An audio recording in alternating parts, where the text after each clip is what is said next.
I also want to hear some of your opinions about punk rock because I feel like we're on two sides of the punk rock coin. Shub. Yeah.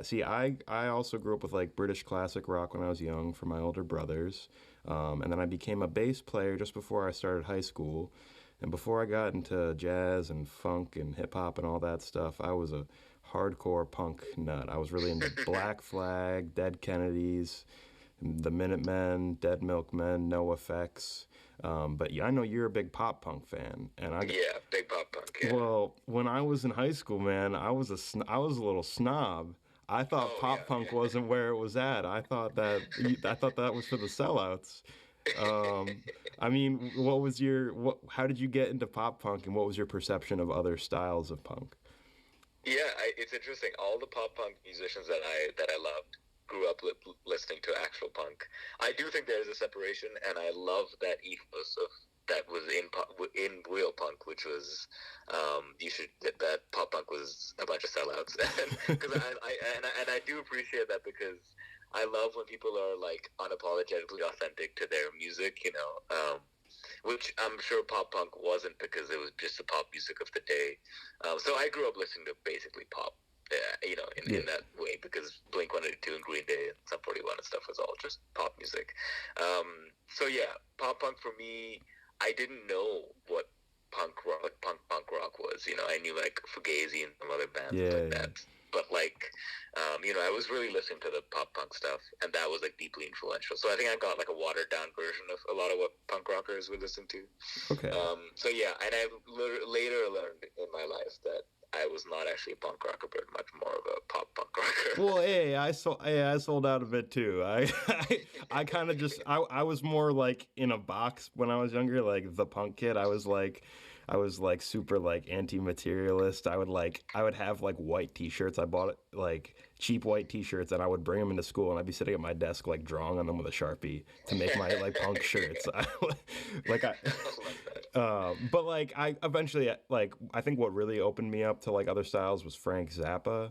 Oh, cool. And I ended up loving a lot of pop music, and I also like I had turned my nose up to hip hop and stuff, and thought that was like sellout music, and I came to love that. So I don't think everything that's like idealistically punk rock is a certain way. It's like so isn't necessarily what I latch on to now, but I still Right. love a lot of that music, and I feel like what I like I guess in pop punk, I feel like it's more harmonically driven. It's like it's brighter, Yeah. prettier harmonies. I feel like, whereas punk or what the punk I liked was more uh, like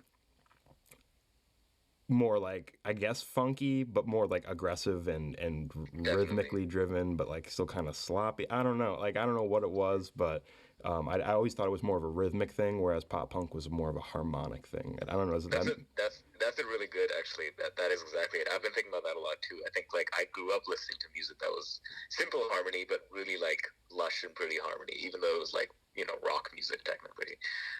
And the production quality was obviously like just record label like big record label production quality as opposed to the punk rock, which is like way less of a production. And it was trying to synthesize basically like five people in a room. But yeah. like a Blink one, like the self-titled Blink album was like a huge production. It was like a lot of like synths and stuff like that. Yeah. And I So love that stuff now. Those guys are all yeah, fantastic musicians. It's just like a very yeah, different sound. 100%, 100%, yeah, definitely. It was a very different sound. Yeah, most definitely. Did you ever get into guys like No Effects? Or, Yeah, when I was like, because I would kind of just, it would kind of be like a branch where I'd like listen to something or like listen to like Sum 41, get really into like, the drummer or the guitar player and listen to their like, they had like all these friends within the scene and then you kind of find it to like get into these like smaller bands like No Effects, or not smaller, I'm sorry, like more like punkier bands I'm like not No gonna get Effects. offended. Or like, like Mark Hoppus's like biggest influence was like Fugazi. And so I would listen to Oh like yeah, Fugazi a bunch because of that, So it kind of like was a little bit of a tree where I would start with like Blink and then go from like to something else. Yeah, that's kind of what would end up happening. But really, I've spent a lot of time on just like the pop punky ones. That was Okay. what my world was for a long time. Yeah, and so like for me vocally, I don't like screaming. I'm not big into metal. I specifically kind of like yelling, like I said, like Black Flag, Dead Yeah. Kennedys. I like No Effects, but I wouldn't say it's like straight up my alley. I mean, do you really like that pop punk style? I feel like it's like that purer, more like like you know what I mean? Like how would you describe pop punk vocals? I think yeah, like way more sing-songy, way more kind of just apt for the radio, you know. Yeah.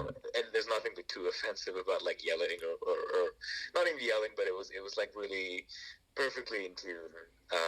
Like it was probably with an auto tune was like kind of becoming a viable thing for people to use, or at least like Melodyne, things like that. And that's yeah, way more like pretty pure vocal sound, as opposed to kind of more rough around the edges. Yeah. And like early bands, like early Sum 41 or early Green Day, early Blink was a little bit more rough.